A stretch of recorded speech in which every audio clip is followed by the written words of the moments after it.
In today's episode, Lou and I are going to be going through 10 of the hottest takes that we've ever seen about rap legends. And guys, drop your hottest take that you could possibly think of in the comment section. Maybe we'll use it in a future video. But Lou, let's get started with this. Let's go on to the first take. This comes to us from Far Gumbo.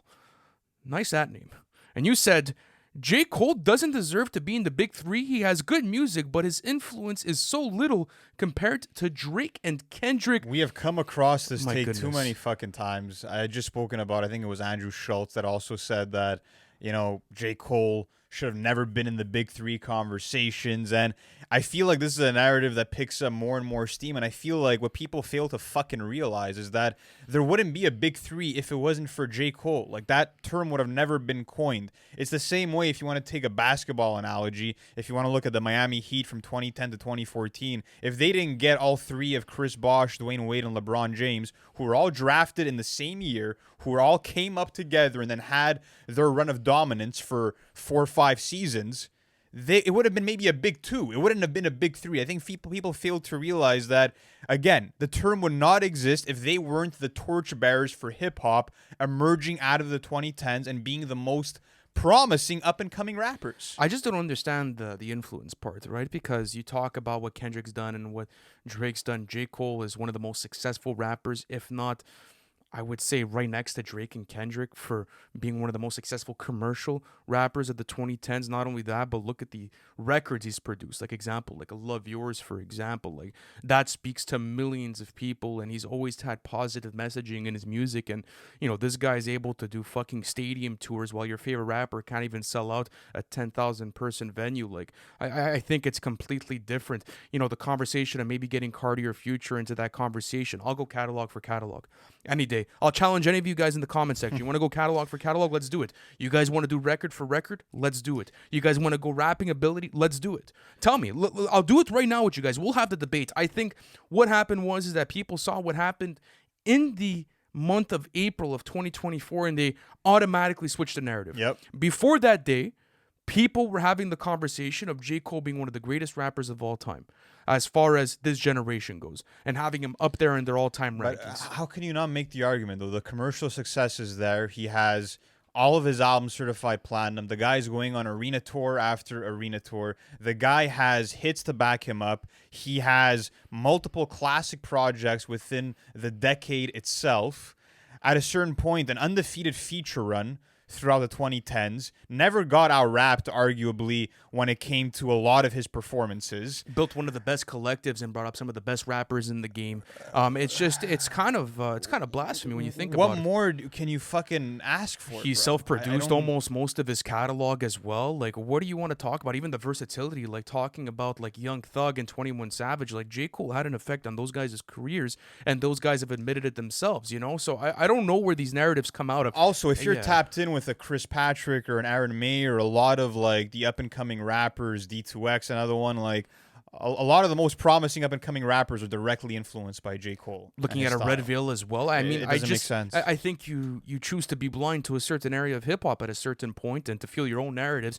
You guys decide to look at only one part of the conversation rather than everything. I mean, yeah, okay, he backed out of the beef and he dropped Grippy. You guys are gonna discount a whole career full of magic because of those 2 moments. J. Cole had other moments besides those that were stains on his own career before this. So I don't know where these narratives are coming from. But right now is irrelevant anyways, just because the big three was always a 2010s decade thing. It was always like, okay, these are the guys that are gonna put hip hop on their back and like keep doing what's been in tradition and keep leading the genre. And it's already been cemented. To me, the big three is unbreakable because it stood for a certain moment in time. I think just the phrase became so popular, especially within the beef itself, and because of first-person shooter, and because of what happened, as far as like that goes, because of the Kendrick bar, and people decided to bring it back, and decided to have their own debates about it. Listen, if you guys have your top 3 favorite artists of the 2010s, I mean, listen, that's up to you guys. But making a subjective decision about this, bro, I'm sorry. J. Cole was doing albums with over 500,000, pure week sales. Without bro. features, yeah. Without features. Like, come on, what are we doing here? Like, you can't even talk about the influence conversation. And Big Three, big is there for a reason. It does matter when you're talking about what your reach is and how you're. Well, yeah, because even at that, I'm sure some people are only going to hear what I said about sales and going to attack me and exactly. say, well, you guys are talking about sales. I'm going to make you guys look fucking dumb in the comment section now. Even if you guys want to go into catalog or skill set itself, I will have that debate with you guys every single day. Yep. And you guys could talk to a fucking wall when you want to talk about the Big Three. But let's go on to the next one. Yeah, next up we have Moon in the second, and this one comes to us from Reddit, and the take is this: Tyler is on the 2010s Mount Rushmore, and listen, man, I know that Tyler has had a huge impact on a lot of people with the Odd Future movement, even going into the way that he developed his solo catalog, but this just smells of fucking bias to me. Like this is like a Tyler helped me find my identity type of take in the 2010s, so now let me, support him and say that he's one of the best of the decade. And I want to say this: if we're talking about Tyler from 2017 to present day, super valid to have him on a Mount Rushmore of like hip hop artists today. He's been the most consistent. Absolutely. That being said, we're talking about 2010's Mount Rushmore for rap. All you really have to put up there with projects is Flower Boy, and you could obviously argue Igor, which I think is his best album, but that wasn't really a rap-centric album to begin with. But you see, I wouldn't make that argument about Igor just because when you have the conversation about it, like, it did show artistic evolution. It just did prove how good of a creative he is. I think it really just comes down to timing, like when you talk about the decade, when you start talking about 2010 all the way up to 2019, that's 10 years, right? You really have to look at those 10 years.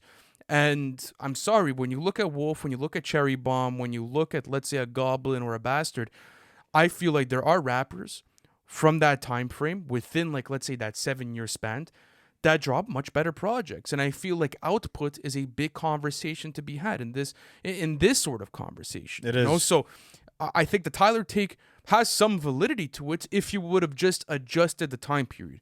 If you said that he's the best informed rapper since 2017, how am I going to argue that? You can't. There's legitimately no argument. But Cole, Drake, Kendrick are absolutely solidified. Are we not putting Kanye there? Future had 3-6 projects just in 1 year in 2015. You had Freddie Gibbs, who has been consistent throughout that entire decade. I feel like A$AP Rocky's output was better from 2011 all the way up to 2015 or 2016. You know, so I feel like there were people in front of him and he really hit his stride within the last 6 years. So it's not necessarily the worst take I've ever seen. I just think that you got to adjust the time period. Mac Miller had a better decade. People would argue Billy Woods had a better decade. Like, there's a lot of people, again, that you can put in front of Tyler, I think, for the 2010s. But can't be too mad at it. But next up, we have SweaterSwag with the next one. This is one of the most outrageous ones, and it doesn't necessarily revolve around a rap legend, but it revolved around someone who a lot of people think could one day become a legend. So I'm like, you know what? We have to fucking throw this one in. This one's crazy. SweaterSwag says, Baby Keane should be working at a Compton Burger King.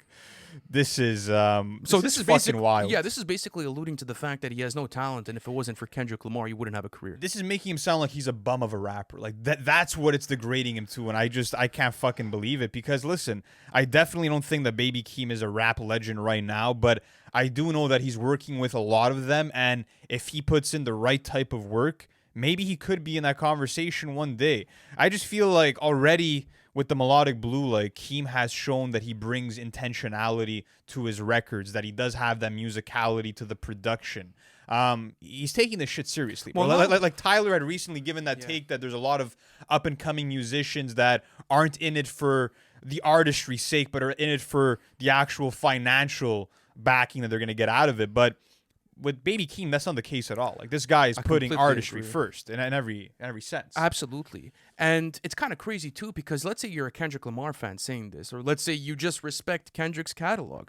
Mr. Morale and the Big Steppers and Damn were both heavily influenced, and Baby Keem had a huge part to play in the creating of those studio albums. You saw him in the studio sessions for 2017 with the Damn thing, and then after that, you look at what he did for Mr. Morale and the Big Steppers, and it was fucking huge, you know? Like, even stylistically, the area that Kendrick's going into, you can maybe make the argument that that was something that Baby Keane brought to the table for Kendrick, and that was something that they both helped each other on. So I feel like it's kind of an equal partnership. Obviously, his older cousin's going to put him onto the scene. That's like me saying that, Drake would be working at a grocery store in Toronto if it wasn't for Lil Wayne.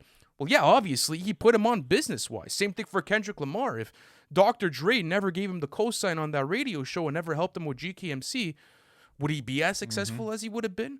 If J. Cole never had the help of Jay-Z and that push from Rock Nation to bring him to the top, would he have had an album that sold over 500,000 copies first week? Probably not. I don't think that's what's being argued here. I feel like it's more about like his talent, and I get why some people maybe have a disconnect where they look at it where it's like, okay, Keem has a bit of a cartoonish rap voice and he raps a lot about naked hoes and some stupid shit, but the music does go deeper than that. We need to let him cook and see what he's going to be able to build off of his potential, because already when you're looking at a song like 16 and seeing what his versatility could be like, there's a lot of impressive records, bro, within the catalog already, and to write him off like this is just, it's fucking wild. Not only that, but I don't even think he's like 3 studio albums deep at this point. He's 1 studio album deep, right? Yeah, he has like, the debut and some mixtapes. Like, you can't even write him off. Like, maybe he ends up going deeper with his lyricism, which he did state on Scapegoat, said he would go deeper with his writing, right? He has the ability to make bangers. He has the ability to go into R&B. He has the ability to go into conscious rap. He's a fantastic producer. He's a great curator. Like, he's the total package when you look at an artist, and I think anyone in the genre right now would take a Baby Keem feature or at least have him help on their studio album. That's just my take, but let's keep going on with this. Let's go on to Bobby Keane. Much love to you, bro. And you had this to say, and I feel like a lot of people, at least in our community, might agree, some might disagree. Cardi's always been a polarizing rapper, but I don't think he's anywhere near this list. Cardi is one of the worst rappers of all time. It's fucking crazy. I want to say this, though. Like, let's say this was like the 90s and Nas and Jay-Z were like picking rappers like it's PE class. Like, Cardi would get picked last and probably get thrown off the team. And the point I'm trying to make in saying that is that I feel like there's certain rappers of this generation that could coexist in different decades. Cardi's not one of them. So I feel like this take probably comes from someone who really appreciates, in the traditional sense, what an MC brings to the table, because Cardi couldn't be further away from, the rappers like, the Cool Mo D's of the world and the Chuck D's and the Commons, etc. Like, he couldn't be further from that. But I feel like it's maybe a generational gap that's fueling an opinion like But this. even at that, if you want to play that game, that's been over 30 years ago. Yeah. Rap has changed. It's evolved. I have a lot of love for the 90s. I told you guys, I think it's the best decade as far as album discography goes and, just the output, the caliber of rappers coming in. But at the same time, it's like what Cardi's done, it can't be disputed. I mean, right now he has a chokehold on the game. The whole genre wants to work with him. At the same time, it's cool because he's able to wear so many different hats, right? Looking at the Cash Cardi era, that was more bubbly, had more of a cloud rap feel to it. He was able to collaborate with some of the best artists at that time. Example, like an A$AP Rocky and the A$AP Mob. You look at what he did with Whole Lotta Red. Yes, it's not my favorite album, but you can't deny the influence and what it did for hip-hop and how, for better or worse, if you guys want to have that conversation, it pushed it into a different direction. Now, seeing him go back to a traditional Atlanta sound and seeing him attack flows that are reminiscent of, let's say, a Gucci Mane, like, it's a completely different ballgame when it comes to Cardi's skill set. So, yes, he might not be one of the best rappers of all time writing-wise, but even flow and execution, ad-libs, like, there's a lot going on for him. And even his ear for production has always been stellar, in my opinion. His desire to always want to evolve musically, the unique set of voices and flows. Like, to me, Cardi obviously does not have the most clear delivery articulation, doesn't have the strongest bars or lyrics, but he's always been more of like an entertainer to me, someone that could be a good like 50-50 complement to the production that he's rapping over. And yes, I'll say that he's more reliant on production than other artists, let's say from the 90s, 2000s, whatever the case may be, but that's just he's his so formula. far from being one of the worst rappers of all time. Of course not, and also that, but like, he's a guy that's low-key sticking to tradition and putting on music that he wants to. Yeah. Like, there's a certain tradition to his formula that people kind of overlook. Like, Playboy Cardi will drop when Playboy Cardi wants to drop. That's often something a lot of new generation rappers have a hard time with, right? He makes moments in time and he's able to capitalize on that initial moment in time rather than just dropping for the sake of dropping because he feels pressured by the fan base. Trust me, I'm the first guy that wants to hear music, but at the same time, it's like if it's gonna make for a better album experience and it's going to extend the hype for a studio album, do it. And I feel like that's a recipe that was created by legends. So he definitely knows what he's doing, but let's keep going on with this. Let's go on to User O. Much love to you, man. And you said this, Kanye does not have a perfect album. And this is something that I feel like you maybe thought of this take or had this take at some point because we were talking about My Beautiful Dark Twisted Fantasy, and you were saying how you felt like maybe the track list fell off a little bit towards the second half. So where do you stand on this, even knowing that, like, you know, we also, on that same token, have had conversations about an album like Kids See Ghosts being pretty much flawless. So where's your head at it like today, right now? I think when you make the argument for KSG, technically the take doesn't stand because he does have a perfect album with KSG. We rated it perfect on the Patreon. If you guys want to check it out, it's available for you guys there. We did an album, we did like a redux for it a long time ago. But solo catalog, let's have the conversation about the solo catalog, right? College Dropout, new workout plan. Like I have one on there. Automatically knocks off the perfect rating. So let me ask you that, just to stay on that for a second. Yeah. So if one song on an album, let's say, isn't perfect or isn't amazing, like isn't top tier, that will make the album not perfect if every other song is incredible. Should we go to the definition of perfect, though? Okay, that's fair. I just wanted to know how you were seeing it, because like for me, I feel like I view Graduation as a perfect album, but Drunken Hot Girl is like an average song at best. You know what I mean? But that's what I'm trying to tell you, though. Is it really a perfect album? Like, you're coining this album perfect. That term has to be perfect. What about Later Reg? You're going to go to Gold Digger? You're going to go to Addiction? Like, what are you going to pull out of that one? I think Addiction's a fantastic song. I've always liked it. I've never understood that take. Is that not a perfect Kanye West album? I think Kanye agrees himself that Gold Digger is aged horribly and that it's not a well-written track and that it's a pop attempt. You want to talk about 808s? Do you really feel like that's a perfect album? No, I don't. Do you feel like The Life of Pablo is a perfect album? I do not. Do you feel like Yeezus is a perfect album? No. Do you think Ye's a perfect album? Nope. Even one of his most shortest and concise track lists? How about Donda? Might be onto something. Yeah, might be onto something. Just because I want to make this clear too. This guy has the best discography in hip-hop.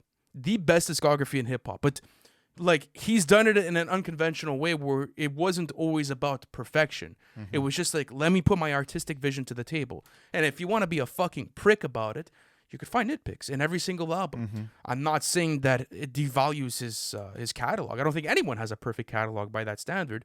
You would have to drop a perfect catalog of just records because the songs lie within the albums. That's what that's what makes an album experience, right? Is that track list. So if you have flaws within that track list, then it kind of weighs it down a bit. Yeah, I feel you. I feel you on that. I mean, again, if we were to score albums like Graduation and Later Reg and College, I wonder what those ratings would come out to. But I do agree that you won't find top tier records from literally track 1 to outro.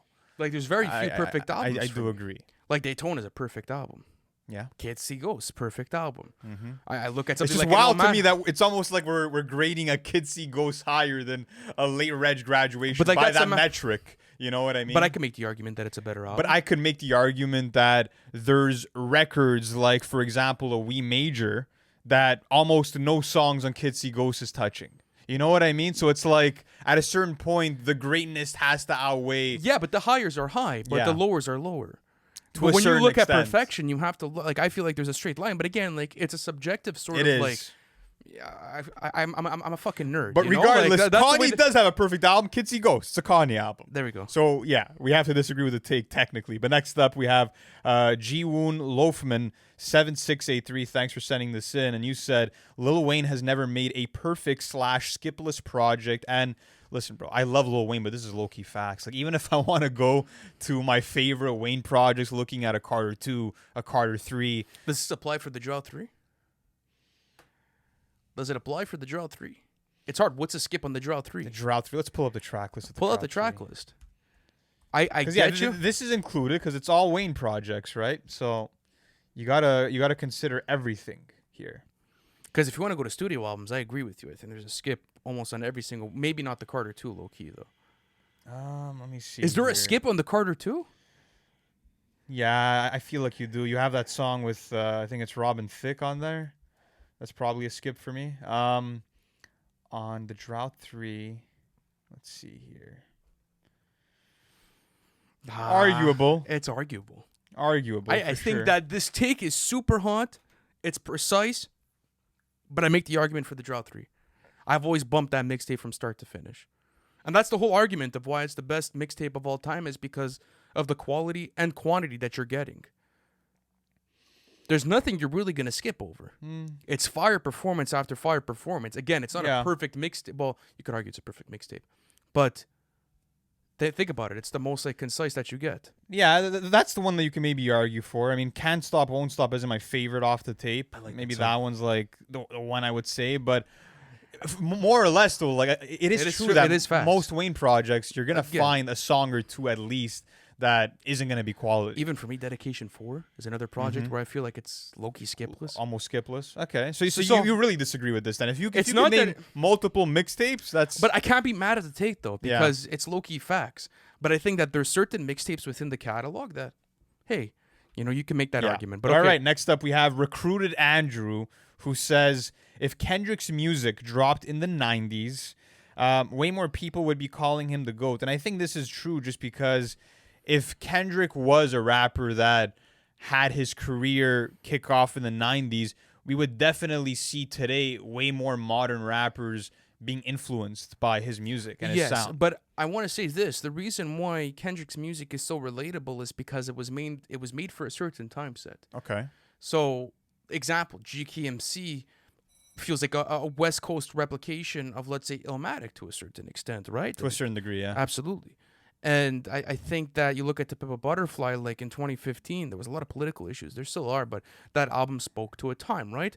Yeah, I think that music is relative to a time, and it's relative to a certain demographic of people that are listening to it. The reason why people like, let's say, Nas or Tupac had such big fan bases and they had such big movements is because it spoke to that generation, and there was things topically that were being spoken about and that were being rapped about that fit for that time. Same thing with production styles, right? Like maybe something like a Bitch Don't Kill My Vibe production-wise wouldn't have fit back then for whatever reason it was, right? People wouldn't have connected to it.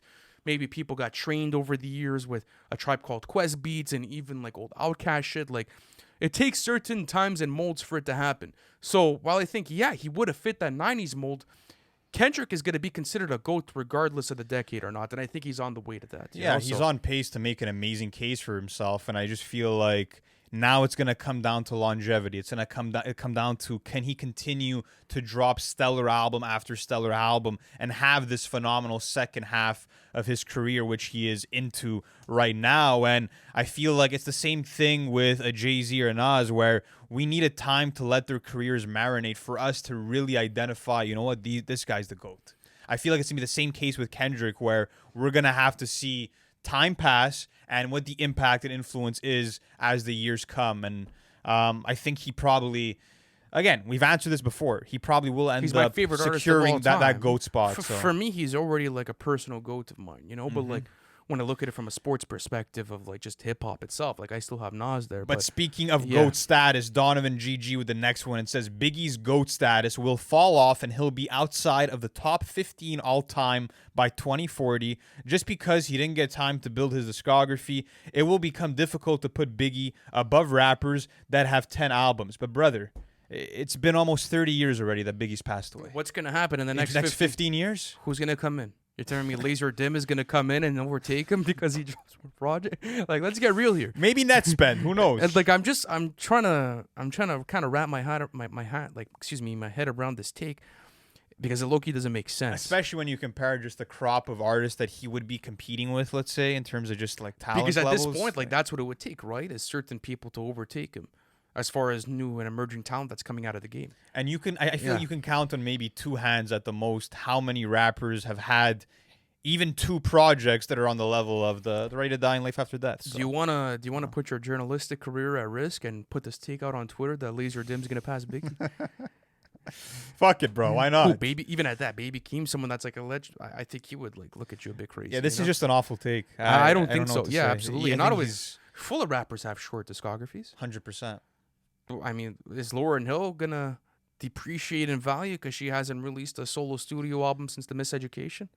That's it. It's So who? Like I'm trying to kind of understand this. Dr. Take. Dre. Is his catalog gonna suffer just because Is of he the not amount? going to be one of the greatest producers of all time once it's all said and done because of 2 studio albums? Yeah, that doesn't make sense. But anyway, let's go on to Eric G4626, who says Juice WRLD would have gone down as the greatest of his generation had he not passed. But I think he's already one of the greatest of his generation. Yeah, for sure. Like I think like this is probably the coldest take of everything that I've seen today, right? Because again, like you look at the Biggie and Tupac situation, and you could say, well, it's very similar to what happened for the new generation with an XXXTentacion, with a Pop Smoke, with a Juice WRLD. Like these were guys that were really on the rise to becoming top tier artists for their genre, and maybe even had the opportunity to expand into different genres. And unfortunately, they lost their lives and they weren't able to see out the rest of their careers. But for what they left behind, they left great catalogs full of music. They were definitely the leaders of their generation, and I don't think anyone from that era of where they came up from would put themselves in front of them. I don't think so. I think there might be other artists that emerge like this year, next year, the year after that maybe prove to have maybe more talent in certain regards, whatever the case may be. I just feel like to say he would have definitely been the greatest, I don't know if I totally agree with that sentiment.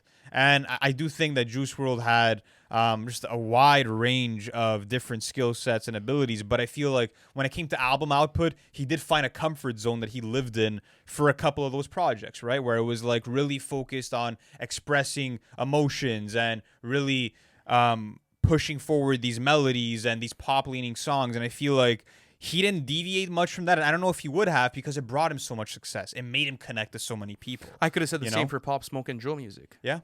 But at the same time, you look at what Shoot for the Stars, Aim for the Moon did for him, and it was full of diversity. It's full of diversity, yeah. But even at that, but again, I'm just saying, like it's a big what if conversation. It is a big what if. I don't know if I could just definitely say yes, he would have been the greatest of that generation. I think there was a lot of competition. There was. I think there was a lot of competition. But let's keep going on with this. Last one for today. Cold Stare. All right, this one's very interesting. And I think a lot of Nicki Minaj fans are going to feel a way about this take. Nicki isn't even the best female MC or close to it. Rhapsody, Shay Noir, Bamadia, Lauryn Hill, Remy Ma, Sarok, Little Sims, Missy Elliott, Foxy Brown, just to name a few, all wash her. Does Shay Noir really wash Nicki Minaj? Not really, man. I feel like this is being written from like a hip-hop purist point of view, where it's like, oh no, she hasn't never had a 16-bar verse on the level of Shay Noir's verse on this song. No. Like, let's cut the shit. Let's cut the shit. And we're the first guys to criticize Nicki's catalog. Yeah. We think that her catalog is overrated. But let's get real.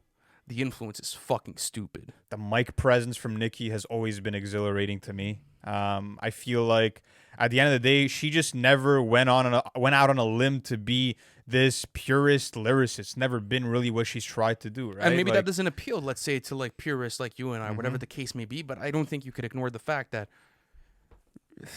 it's fucking Nicki Minaj. Yeah. Like, let's get real here. One of the biggest hit makers hip hop's ever seen. Let's fucking get real here. Does Megan Thee Stallion and Cardi B have careers like they do if it was for her? Probably not, bro. So you could argue it's for the better or worse of hip hop, but I mean that's all subjective at the end of the day. Facts are facts. How many female MCs could say they've had the impact and influence of Nicki? Very few. Very few, bro. Very So she few. has to be above, maybe not all of these names that are listed, but definitely quite a few of them, Absolutely. without a doubt. She's top 5 solidified. Yeah, 100%. And I feel like a lot of people would even put her top 50 all time regardless of anything. A lot of people would, yeah. Absolutely. I wouldn't. She's on my top 50 list. But if she was there, like I wouldn't look at you kind of no, crazy. I wouldn't. So no, I don't agree with the take. But guys, let us know, what was the craziest take you saw today? Where did Lou and I get it right? Where did we get it wrong? And what type of hot takes video would you like to see from us next? Thank you so much for watching this video, and we'll catch you in the next one. Peace.